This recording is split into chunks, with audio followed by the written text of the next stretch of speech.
All right, you guys, happy Tuesday. A lot to uncover today. First and foremost, we have a lot of alibis that were given to us about September 10th, where people were when they got the news. And I have to say, these alibis are beginning to crumble like Building 7 on 9/11. We're going to talk about that too, Building 7, very briefly. Also, Ben Shapiro watches every single minute of this show. Trust me, he directly quotes it all the time, everywhere he goes. We don't know, but we know.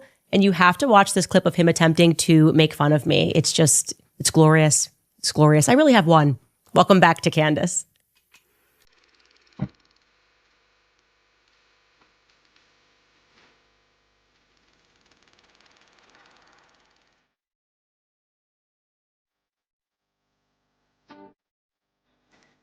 A lot going on, you guys, a lot to cover, to uncover, and apparently our government is out there just trying to discover certain things.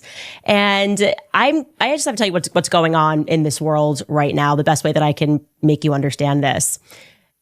We're essentially the Muggles. For those of us who read Harry Potter, maybe those of us who were dweebing it like me and read it a few times in the story of Harry Potter, we're the Muggles. There's this entire world of witchcraft and wizardry, spiritual darkness and spiritual light that's happening. People that are practicing literally Babylonian magic.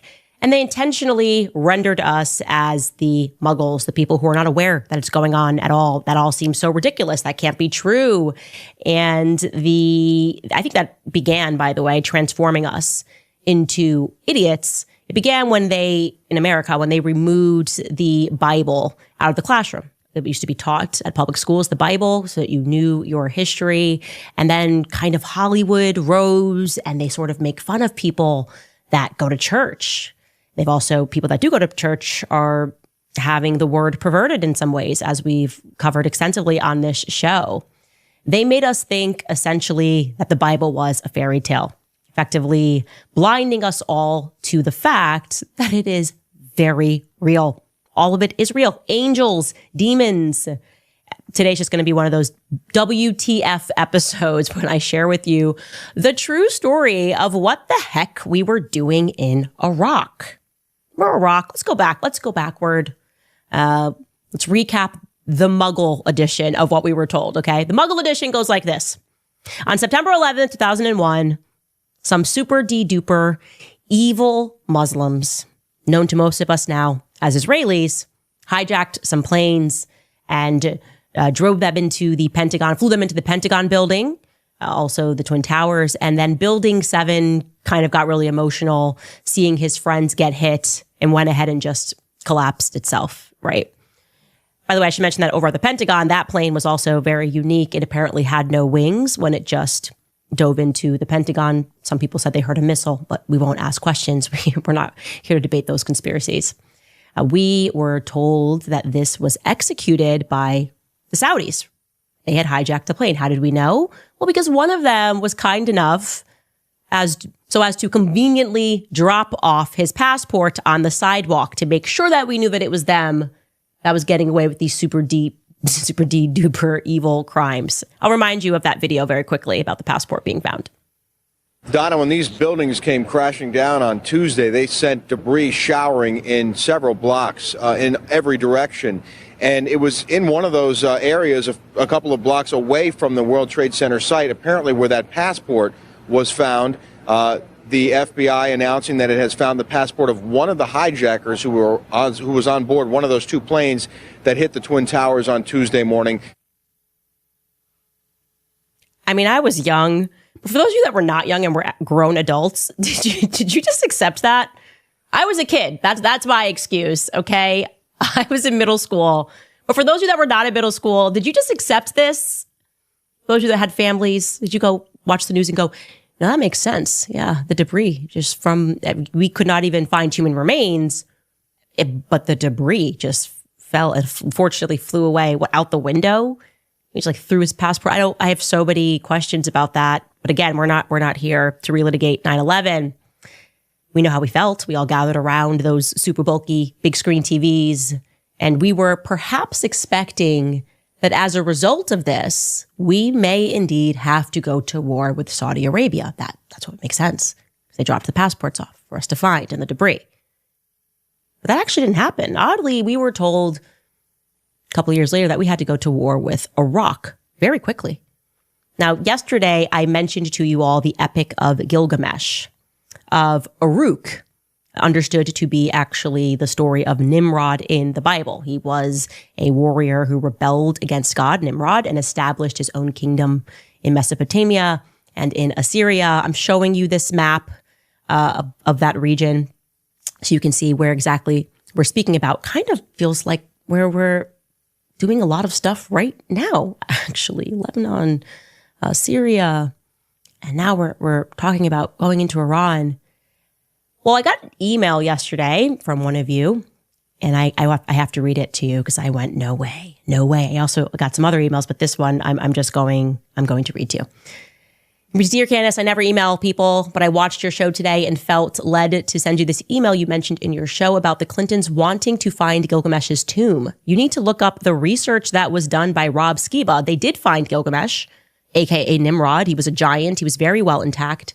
Yes, we invaded just after he was found. The first place that we went during that war and set up a base was a museum. Not just any museum, the museum that held all of the relics for that. It also held all of the cuneiform tablets from Babylon and Gilgamesh and or Nimrod's tomb.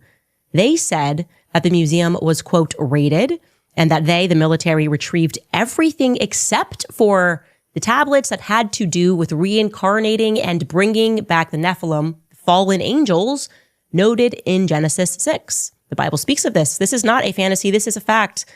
They have to have Nimrod to bring the Antichrist forth. Please go watch Babylon Rising by Rob Skiba or read the book or his other work on this.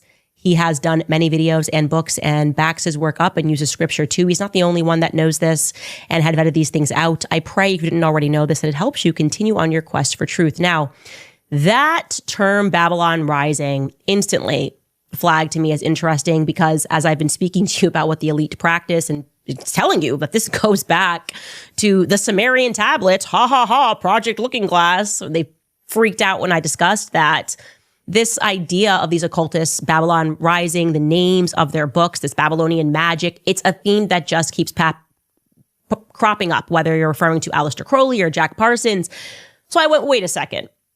Because we never really did get an answer for what we were doing in Iraq, you know. The email happens to check out. Surely enough, back in 2002, a group of German geophysicists began making trips into modern-day Iraq to map out what they believed they had discovered, which was ancient Iraq that aligned with the ancient texts of Gilgamesh. I'm going to show you this headline because I honestly, this is like unbelievable. Two German geophysicists, one named Georg Fassbinder and Helmut Becker, they were working for the Bavarian State Conservation Office in Munich, and they began using magnetic mapping to discover the old city. And suddenly they go, wait a second, this is his tomb. When exactly did they find it? We know for sure that it was sometime between May 2002 and very early 2003, they became convinced that indeed they had found the actual tomb of Gilgamesh, also, like I said, known as Nimrod in the Bible. This is within the exact timeline that we make a decision to invade Iraq. It's going to get even more insane. So it's February 5th, 2003. Colin Powell publicly states, rather notoriously now infamously states, that Iraq possessed weapons of mass destruction. He's holding up the anthrax. He's addressing the United Nations Security Council. Okay. Then, that quickly, next month on March 20th, 2003, we invade Iraq. The public is informed a couple of weeks thereafter, the BBC, so state arm, that Fassbinder indeed had made the discovery of Gilgamesh's tomb. And conveniently, well, guess what our boys did? They were there. They happened to make their military base at that exact location. Like, this is just incredible. Colin Powell publicly states there's weapons of mass destruction during his address, and then bam, there we are on top of Babylon. Well, what exactly were we doing there? Other than, the obligatory mass murdering, plundering ancient Christian civilizations and structures, a million Iraqi civilians that were killed. That's a given. We just are always destroying Christian relics. But because we have to destroy history. They have to destroy history. But in retrospect, I have to say that I gotta stand for my boy Colin Powell looking into this, because I think he told the truth that they were indeed searching for weapons of mass destruction, but of a spiritual caliber, mass spiritual destruction. It is absolutely not a conspiracy. You can look us up yourself, that we, like I told you, set up our military base, Camp Alpha, right on top of ancient Babylon. Our boys then began digging. They said that the reason that they chose this place was because they wanted to protect the site from looters. Except, I guess, the military guys got confused at the top. They accidentally started doing the looting. The instructions just weren't clear over there. This is actually a United Nations article published in 2009 when we had to confess our sins before the world. It reads in part, quote, Babylon was the capital city for two famous kings of antiquity, Hammurabi, who introduced one of the world's first law codes, and of course, Nebuchadnezzar. Partially excavated over the last century, much of ancient Babylon, which lies 90 kilometers south of Baghdad, remains undiscovered. Now, according to a 2005 British Museum report, the use of Babylon as a camp by a multinational force between April 2003 and December of 2004, by coalition forces is, quote, tantamount to establishing a military camp around the Great Pyramid in Egypt, or the Stonehenge in Britain. Tells us later that Babylon was indeed plundered during the 2003 war, when contents from Hammurabi and Nebuchadnezzar museums and from the Babylon Library and Archive were stolen and destroyed. Oh, well, did we just go to war because we wanted to go on an archaeological dig? And we actually weren't allowed to do that because it was discovered and it belonged to people in Iraq. So they were like, weapons of mass destruction. We're going to need to go there and set up camp and do some digging. Sure enough, that's what the local said they did. And they just transported things out of there. This is from NBC News. It tells us that a senior U.S. military officer has said that he's willing to apologize for damage that his troops caused in one of Iraq's most famous ancient sites. The British Broadcasting Corp reported Friday that after the 2003 invasion of Iraq, U.S. Marines built a helicopter pad on the ruins of Babylon and filled their sandbags with archaeological fragments from the ancient city. It said vibrations from the U.S. helicopters caused the roof of one of the buildings to collapse. We were not there to protect ancient ruins. We were there to plunder and to loot and to steal. Right after we discover that Gilgamesh's tomb is in this city. Locals reported that at night, Americans were digging and they were extracting in military operations. But to where? That's the question.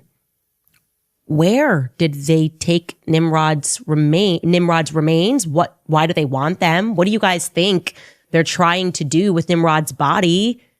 Time for you guys to wake up. Really wake up and to understand that many of us are kind of coming out of a fog. Certainly me.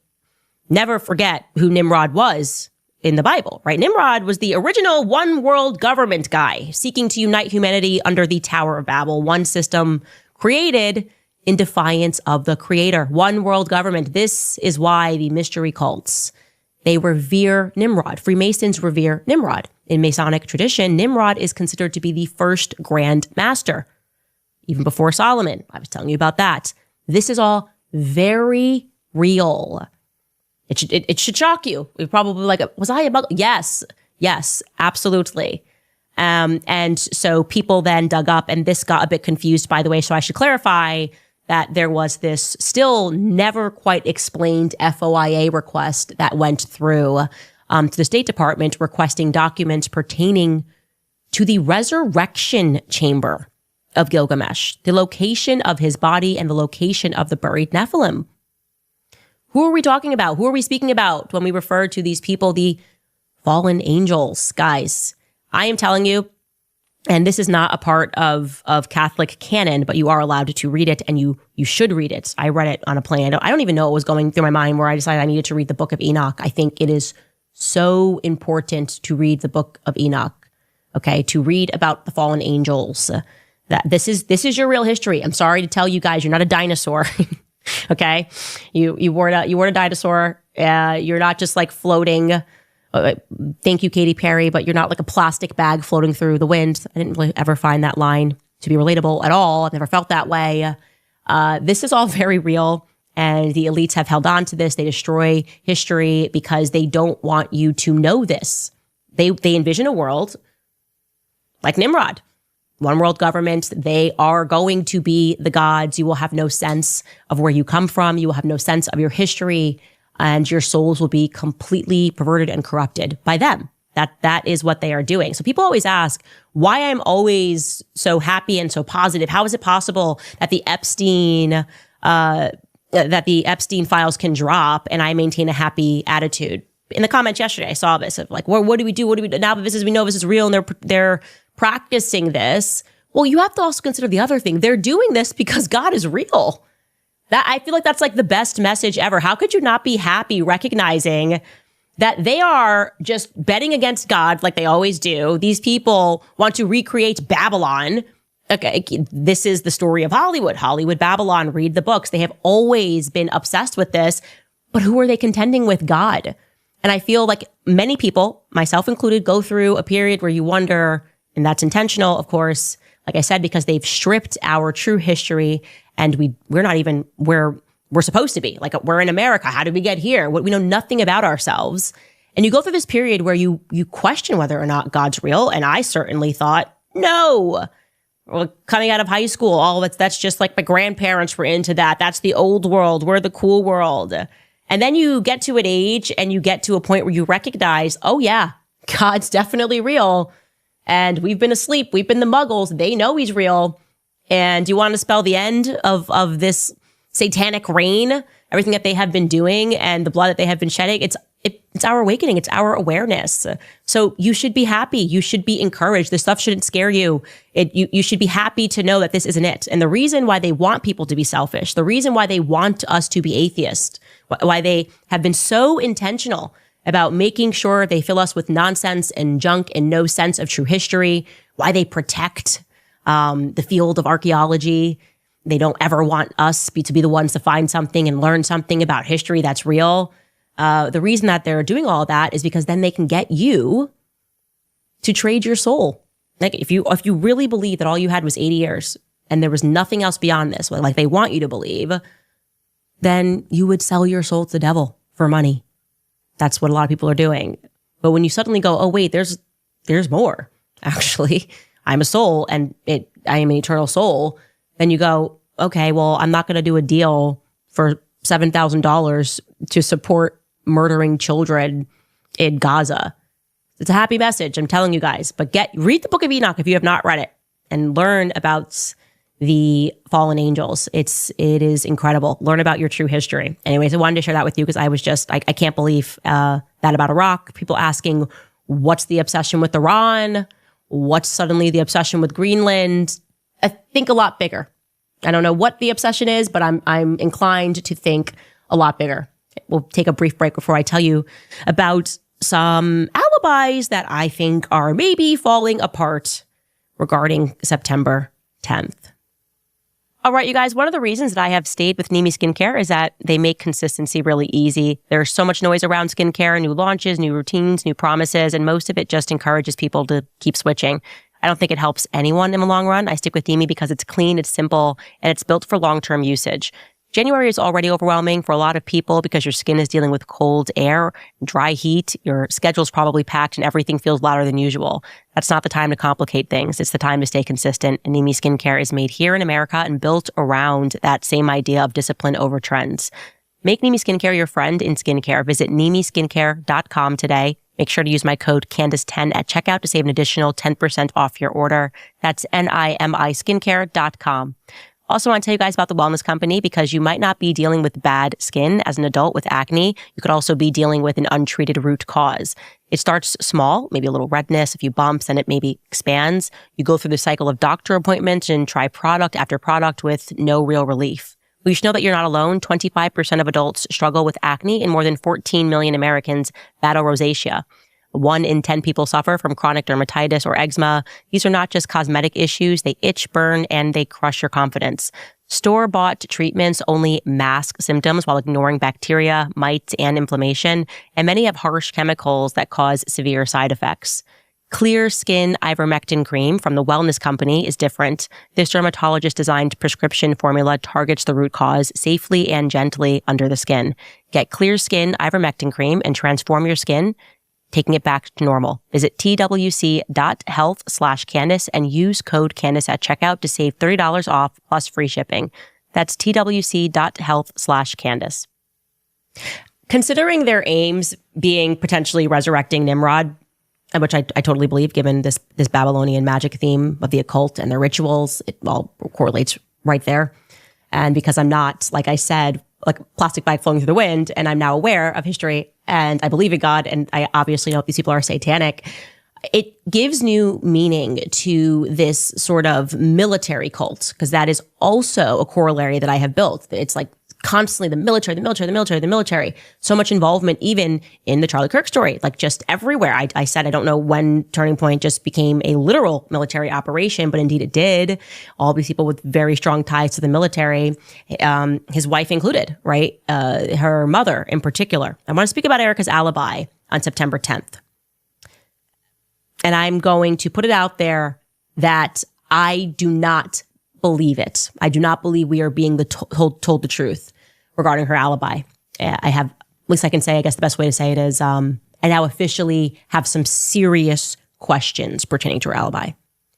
And these question marks are really regarding her mother, Lori France Faye.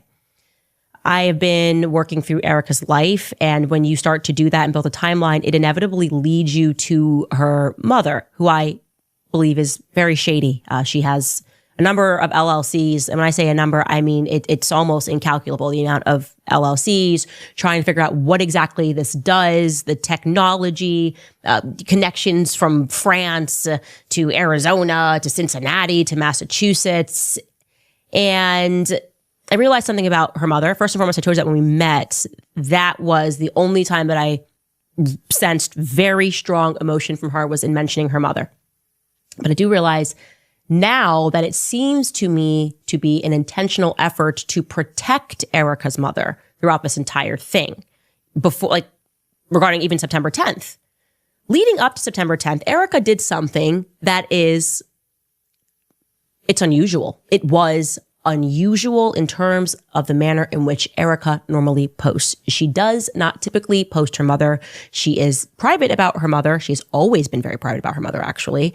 If you ask people at Turning Point USA, they don't know her mother, despite the fact that her mother sits on the board of companies related to Turning Point USA, despite the fact that her mother is involved with sort of the geofencing and things of that nature. What is that specific company called? Superfeed Technologies. Despite the fact that her mother was, present next to Erika in 2015 when she was standing behind Trump, they don't know Erika's mother. Superfeed Technologies, Tyler Boyer knows her, but she kind of keeps her in the background. So it was unusual, and I can tell you exactly how unusual. Erika had not posted anything about her mom since 2022. Then, despite the last post being in April of 2022 on Mother's Day, she did a post for her mother, I believe it was Mother's Day. Fast forward to 2025, and she moves on September 7th, just 3 days before Charlie dies. She doesn't just post her mother, she posts her mother in an incredibly vulnerable position. Her mother looks to be very sick, and she posts, "I wanted to make sure that you were the first. And if you're looking at this, you're glancing at this, it's a countdown of some description." And she says 10 days until September 16th. Now, we don't know what that 10-day countdown was pertaining to, because obviously things changed. In fact, September 16th is actually when she hosted her first Zoom call with as the new CEO and chairman. But I'm sure there was some other plan that was there. Again, unusual even for people who are private on Instagram. I mean, even for people who are very public, sharing everything, who overshare on Instagram. You don't want to post someone in such a vulnerable position. Like, that's not how you want to use Instagram. This is not her and Charlie. When it comes to their private life, they're actually exceedingly private. You don't see photos of their children. So this was new. This was different. This was exceptional, I think is something that we can say. We fast forward just a few days to September 10th, and we learn, one of the people that told us this was the New York Times, that on September 10th, Erika was at the hospital while her mother was receiving treatments. Now, that hospital word came from the New York Times. It was not a direct quotation from Erika, but they said that she was in the hospital when Mikey McCoy called her, quote unquote, within seconds. We later learned that actually that phone call did not come in within seconds. Actually, Mikey called his wife first. So much for that training that Charlie allegedly gave him. You know, this is what you do immediately. Walk away and call your wife and then call Erika 3 minutes later, 3+ minutes later, and then add Erika to the line while your wife is on the phone. I'm not really buying that, but okay. We know that they had a very brief call, a couple of minutes, and then we are told that she left her mother, who was receiving a medical treatment, and then she collapsed in the parking lot. Now, I got suddenly interested in this narrative for a couple of reasons, all because I then realized her mother was used again in an alibi when I was contacting Justin Strife, trying to figure out what Erika was doing on September 8th, just wanting some sort of an alibi, and it kept getting delayed. And I was told that her mother was very, very sick and that was the reason why, and that she was spending her days in the hospital with her mother. I can confirm that the message that he sent me, certainly the lighting does not look like she is in a hospital. It looks like she's where she is there, which is at her apartment building. And also what I can now confirm to you for a fact is that the mother was receiving treatment not at a hospital, but at a sort of holistic clinic, if you will. And again, this is one of those situations where you go, you wouldn't normally speak about the health of somebody's mother, but you're putting us in the casket with Charlie. We have a right to ask where he's buried. You're going to put us in this very vulnerable position with your mother. I guess it's okay for us to discuss your mother's illnesses because this was a post, right? I would never, ever, ever, ever post this. I find that to be, again, I also wouldn't post somebody in a casket, but different strokes for different folks. What is interesting to me is I have known for a while, she's not lying about her mother having Lyme disease. That's what her mother has. I know this because I talked to Charlie about this. Charlie, once upon a time, he and I spoke extensively about how he was flying out her mother to do treatments for Lyme disease overseas because there was better treatment in Europe, options available. Bella Hadid posts a lot about this. Her, and I think her brother as well, have Lyme disease. And she goes overseas and she posts about different medical treatments that they have available in Europe. So I was aware that her mother had Lyme disease. That totally passed the test for me. But I think the reason why we were sort of given this kind of nondescript thing and we were led to believe that she was in a hospital was because then you wouldn't ask the next natural question, which is why didn't she go with Erika to Utah? Like, you're with your mom when you hit the news, why not instantly go with your daughter to Utah? So we were led to believe that she was in a condition where she could not do this. I find that to be interesting, especially because I have learned, and I believe this is accurate, that on September 8th, we can pull up the timeline here, that Charlie took Erika's mother for a treatment for Lyme disease at a clinic. I have the address, the name of the clinic. I'm not going to be publishing that because I don't think that that's relevant at this time. But it makes September 8th really interesting because I am told that these treatments, and again, these are holistic treatments that you can go to at a center. There's all sorts of things that you can get done now for Lyme disease and other diseases. I am told that these treatments last between 1 to 2 hours, okay? 1 on the short end, then up to 2 hours. And yeah, you could, if you wanted, get an intense treatment on the 8th, followed by on the 10th, 2 days later. So I don't need to question that narrative. But I am starting to look at Charlie's schedule because Charlie came back from Korea and Tokyo, his trip, very late, almost early morning on September 8th, very late on the 7th. We know when he landed into California and then continued on to Arizona. So I'm assuming he slept. And then we know that he's at home when he appears in his home studio for the Charlie Kirk show. He does not go to the office on this day, and we're going to have to fit him into taking Lori to a treatment center. This also makes me think, as I had mentioned the other day, that Erika was not around on the 8th because of Frank Turek's statement, where he says Charlie was dealing with the kids. I can't find a single person in this complex that they live that can verify that they saw Erika on this day. And they know her. They verified they saw her on the 9th, right? They didn't see her on the 8th. Okay. Now we have Charlie. Why would Charlie go? Okay. She says they were super close. I would assume that if Erika was available, Erika might have taken her to this treatment, right? This 1 to 2 hour treatment. And it puts us in this window of, we account for driving time, this treatment having to have taken place between 12 and 3:30. And if it's a long treatment, this is the gap that we're putting this in, because otherwise it's not possible. We have everything else put into this timeline, and these things again are verifiable. Again, that Erika says that she made Charlie dinner. That has been the alibi for Fort Huachuca. I have questions about that. I have a lot of questions about that particular timeline and whether or not she was indeed at home making him dinner. It is pointing to the possibility that Erika was just not there on the 8th at all. And the way in which her mother was again used to sort of guilt us away from asking questions. When I was asking her for Huachuca, oh, she's with her mom, until she then popped up, which she wouldn't have had this happen. And then I texted and I said, you told me that she's like not available at all because she's with her mom and her mom's like in a hospital, but she's actually at a basketball game because a fan caught Erika at a basketball game. And then it was like, oh, yeah. Was it a football game, Skylar? A football game. And then it was like, oh, okay. You've been asking for this Fort Huachuca thing, blah, blah, blah. And then they gave me something that I didn't ask for. Maybe I wasn't clear, but across weeks, I'm just trying to get a basic alibi for September 8th.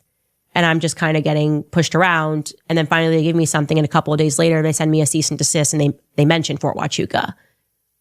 I have questions. I think that we were being emotionally manipulated not to ask questions about her mother, who, if she is extraordinarily sick, and I'm not down, and like I said, I know that she has Lyme disease. That's a fact. And I know that there are varying levels and stages of Lyme disease as a fact. I'm not doubting any of that.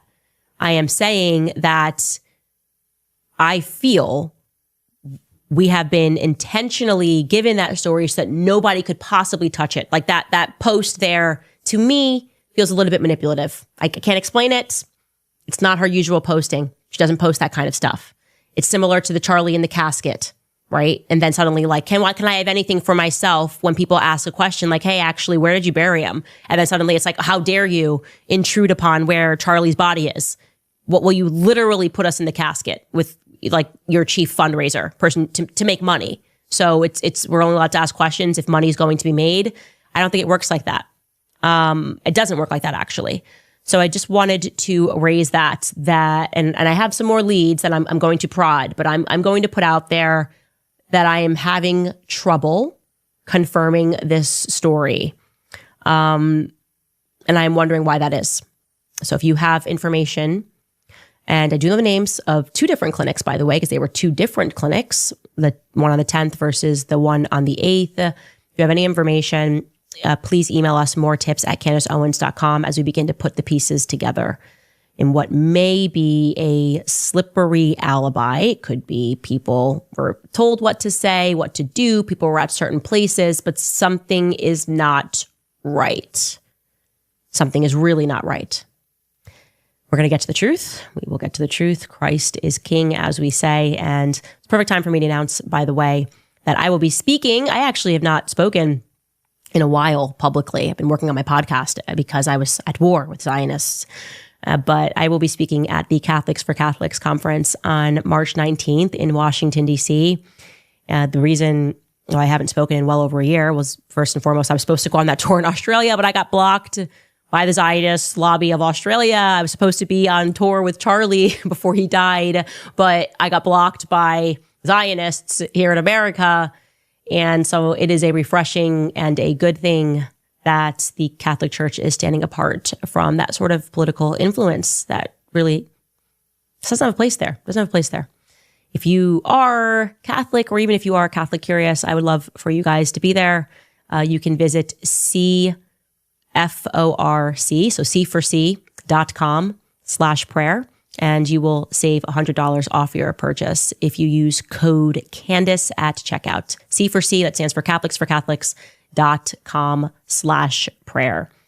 And the code is valid until Valentine's Day. And here is Johnny Yep. There's a lot I could say here, but I'm probably going to save it for the stage of how I got involved with Catholics for Catholics. There's just so much. I see a lot of God in it, but here's Johnny Yep's announcement.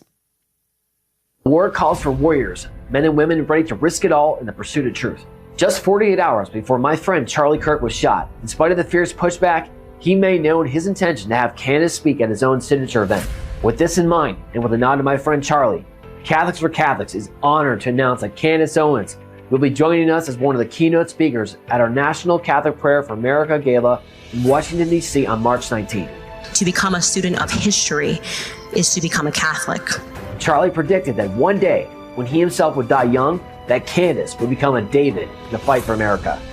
She will give a testimony on how her faith in Christ has given her the courage to fight the Goliaths of this anti-Christian world. It has forever been a holy war that is being waged against goodness. Get your tickets now at c4c.com. See you there. Christ is King. Again, a lot there. I'll probably share more of it on stage, but Johnny randomly visited me. I call him Johnny Yep because it just feels like it should be said together. Johnny Yep randomly visited me the week before when I was just in this spell and sensed that danger was coming. He came down, he saw me and my husband, and we started talking about Charlie, and he was like, I think he's close. And I was trying to share that with you guys, that we were like rooting in, because he attends the same church as Charlie. He was like, I think he's close. I think, the guy. And I was like, yeah, I know. I'm pushing him on the Catholic stuff. And there has just been a lot of synergy. I'm just very excited about it. I think this is a direction. I think we now all realize that it is a spiritual war, and it is just good versus evil, liars versus the truth. Speaking of which, I don't know why I am now suddenly enjoying Ben Shapiro clips. First and foremost, because I've worked at Daily Wire. So when I watch clips, I just have rare insight. So there's this thing that we do at that we used to do at the Daily Wire called, or I used to do at the Daily Wire, but they still do, called All Access, right? And essentially it's like for your top fans who can ask you questions. And so the idea, first and foremost, they're trying to set this up. And if there's not a lot of people that are asking questions, a producer will just kind of write in some questions, like before people jump online, that will just write some questions to get the discussion going. And I would just imagine that there's a lot of producers that are writing questions that Ben wants them to ask so that he can answer and kind of diss me. And that's what you're going to see here. And so because they're like running out of things to say about me, their new push is just that I'm stupid. Candace is dumb. She's really stupid. She mispronounced a word. We're going to go scroll through 300 episodes. And look, she meant to say revelations, but she said relevations. She's ignorant. So Ben is so obviously answering a question that is asked by his producer. And they just like push any mistake I make, anything. They just like push through the algorithm. People make videos. Sometimes it's not even a mistake. Like when I was talking about temperature, and they made it such a big deal about what temperature water freezes at, as if they don't understand that if it's 30 degrees outside, it's warmer in some spots and cooler in other spots. It's warmer at my deck. Do you guys know about the sun rising? And like it's warm on one side of the house. It's so ridiculous. I tried to push this through. It was just ridiculous. Like I'm like, it's 40 degrees on my deck and the snow is not melting. It's 32 degrees here in Nashville. And they're like, she's an idiot. She doesn't understand. That snow doesn't melt. Anyway, you're going to watch Ben Shapiro because this is their new thing. Candace is an idiot. Ask himself a question so he can answer it. And also, of course, make fun of a dream and make it kind of weird when I said that, like, described it as a chessboard. Take a listen. Did I hear that Candace said on her show she had dreams about playing Hogwarts chess with you? That's the... Okay, now. All right. Well, you know, that's weird. It's a little bit weird. I mean, I guess that's pronounced what-eared or what-eared. Wait, should I pronounce? Yeah. I don't know. Maybe we should have a discussion about the temperature at which ice freezes. Or maybe we can talk about various German terms and their proper pronunciation, like Blitzkrieg. I will freely admit that I did make a few jokes around the office about other Nazi breakfast foods besides Blitzkriegs, which may include Luftwaffles. Candace also interviewed Bassem Youssef and told him she thinks something bad happened in your childhood because you fixate and lack empathy. Man, so much projection. Oh my goodness. What? Yeah, sure. Mm-hmm. All right. Whatever, man. Whatever. I just want to acknowledge the fact that he watches every minute of this. Like, just own it. You're a Standis. You have every single Standis cup. It's just amazing. And this new push of Candace is an idiot. If I'm an idiot, you should try it. You might have a successful company. Like, if I am an idiot, Ben, you should try it. And I love that it's kind of their natural route too, because like when you start to learn like the real history behind the slave trade, Benny boy, I'm ignorant, but not that ignorant. And you know, he just so badly just wants to hard R it. Like that they're at the point now where they're like, how could we basically just like call her the N-word, but like not fall into like just saying the N-word? Like, I don't want to be Nick Fuentes, but like, Ben, I'm going to give you an N-word pass. Just say it. Just get it off your chest. You'll give it. That's what it means, right? Like an ignorant black person. Stop having people scroll through every second of my show trying to find me mispronouncing words, or I'm sorry, I don't speak German. Blitzkrieg. Just get it off your chest, Ben. Just hard R it. That's what you're feeling right now. He hates you with a passion. He has been watching every minute of the show since I left the Daily Wire. That was actually Alyssa's job when back when Jeremy was there. They used to keep a file, and then they would send it around to all of their influencers of clips of the show and taking me out of context and then trying to make it go viral, whether it was calling me an idiot or trying to pretend that I was like the worst anti-Semite ever because I brought up something that's, you know, true about Israel or its history. They pay people to do this. And I just want to give him the N-word pass. Just like, get it off your chest, man. I know you hate me with a burning passion, but like, it's gotten to a point now where it's not really hate and it's kind of, you know, we don't know, but we know. You're on stage saying catchphrases from the show. You're a fan. You like it. It's fine. All right, we'll be right back after a quick break. All right, you guys, let's be honest. Getting all of your daily fruits and vegetables is not always easy. Life gets busy, meals get rushed, and nutrition falls through the cracks. That's where Balance of Nature comes in. Balance of Nature's whole health system supplements of fruit and veggies make it simple to get the nutrients that your body needs every single day. Made from real whole fruits and vegetables, they deliver powerful phytonutrition in an easy-to-take capsule. Phytonutrients are natural compounds that are found in plants that help support your body at a cellular level. They are known to support energy, immune health, digestion, and overall wellness, helping your body to do what it's designed to do. So whether you have been on the fence for a long time or it's the first time that you are hearing about them, I recommend that you head to balanceofnature.com and order the whole health system supplements as a preferred customer today. Again, that's balanceofnature.com. Also reminding you guys about American financing, because between the grocery stores and those skyrocketing insurance premiums, even with a steady job, more families are being forced to rely on high interest credit cards to cover expenses. If you're a homeowner caught in that cycle, carrying balances with interest rates in the 20s or even 30s, it's time to get some relief. Right now, mortgage rates are at a 3-year low, and my friends at American Financing are helping homeowners pay off at high interest debt at rates in the low 5s. Their salary-based mortgage consultants don't just push loans, they build exit strategies from debt. On average, they're saving their customers $800 a month. Plus, if you start today, you may even delay the next 2 mortgage payments. There are no upfront fees or obligations to find out how much you could be saving. Americans' home for home loans is American Financing. So call 800-795-1210. Again, that's 800-795-1210, or visit americanfinancing.net/Owens. Again, that's americanfinancing.net/Owens. You guys just know that when Ben is kicking it with his B'nai B'rith homies, they're speaking Yiddish. I think the Yiddish term is schwarze, by the way. He wants to hard R it. That's what he wants to say. You know, they hate me like in a way that you can't even believe. You don't play with them, bro. They're like, get that slave back on the plantation. We will not have this. She ignorant. Anyways, you guys, we have new merch available on the website. Oop, cut that. I said merch.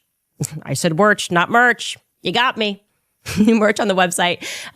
You can buy an autographed bundle, hard copy, available of Make 'em a Sandwich and Blackout, both hand signed by me. No two copies are the same. I actually sign all of them. We've also merged our subscription tiers into one Club Candace tier for $11.99 a month or $120 per year.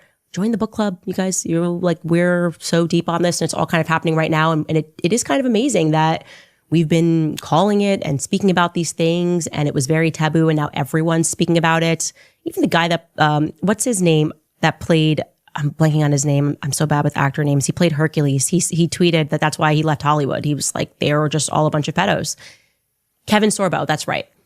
I used to watch him all the time in Hercules, but he's like, yeah, that's the very reason that I left Hollywood. He tweeted that yesterday, and it's all kind of coming out, and it's no longer a taboo subject. It's actually what they are doing is a Babylonian taboo, so to speak. The top comment from yesterday's episode, by the way, is why is Erica lying to the only person trying to find who killed her husband?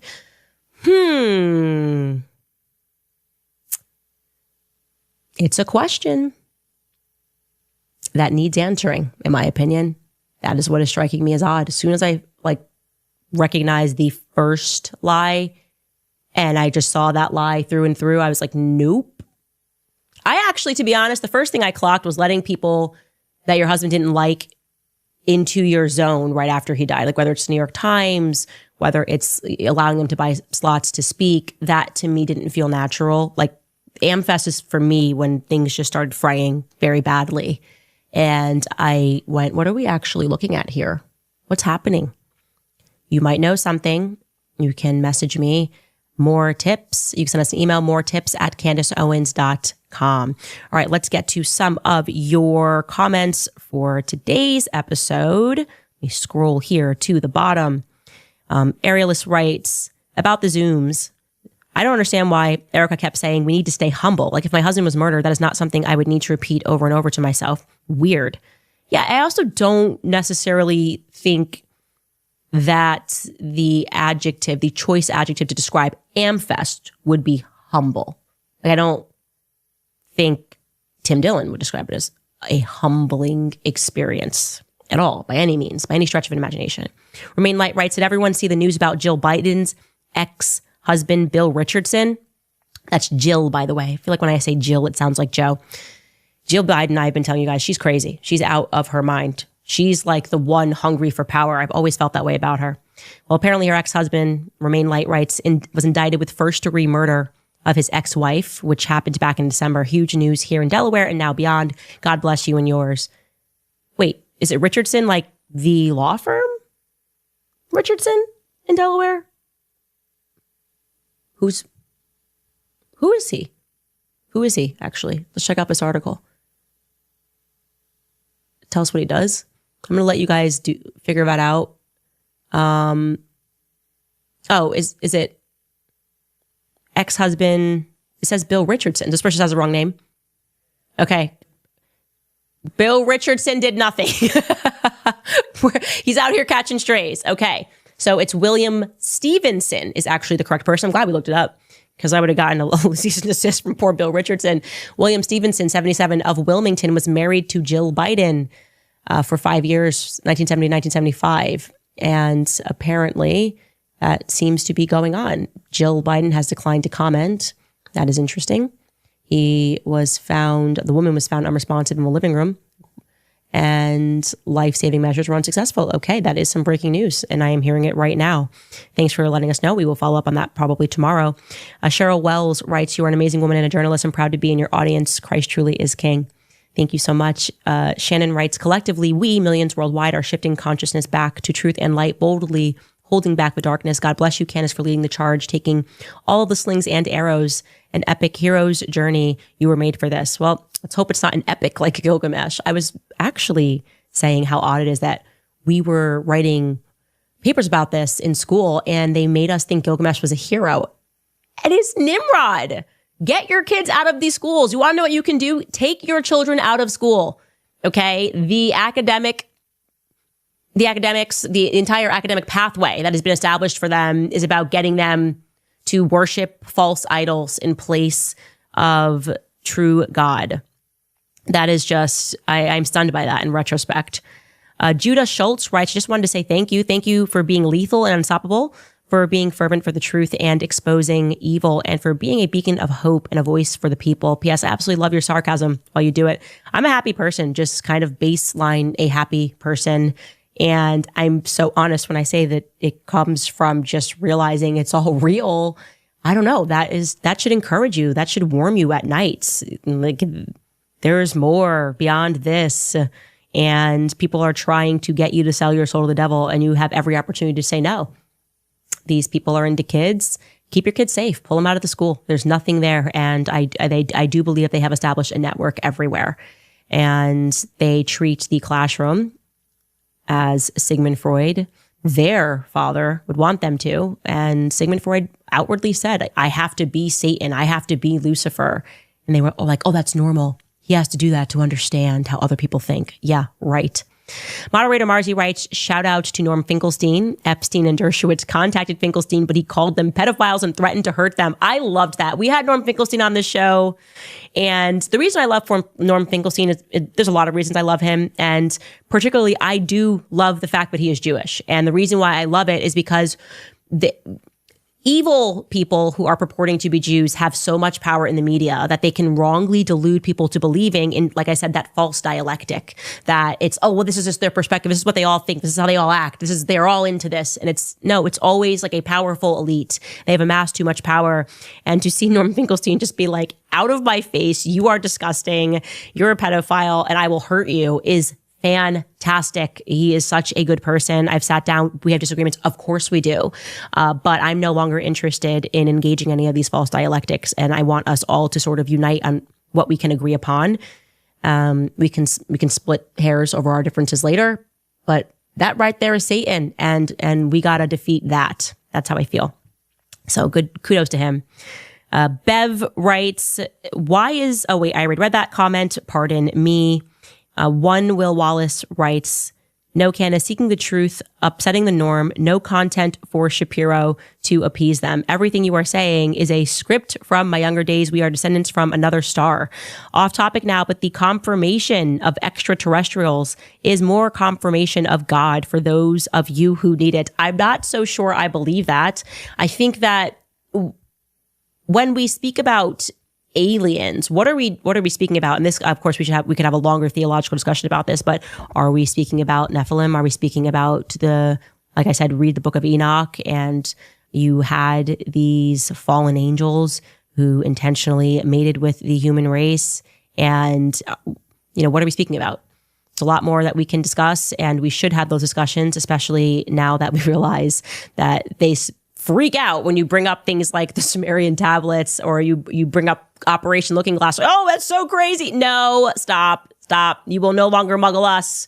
We know what you guys are up to. We know all of this stuff is real. And this is your obsession with the Middle East. It holds history. And that's what they want to destroy.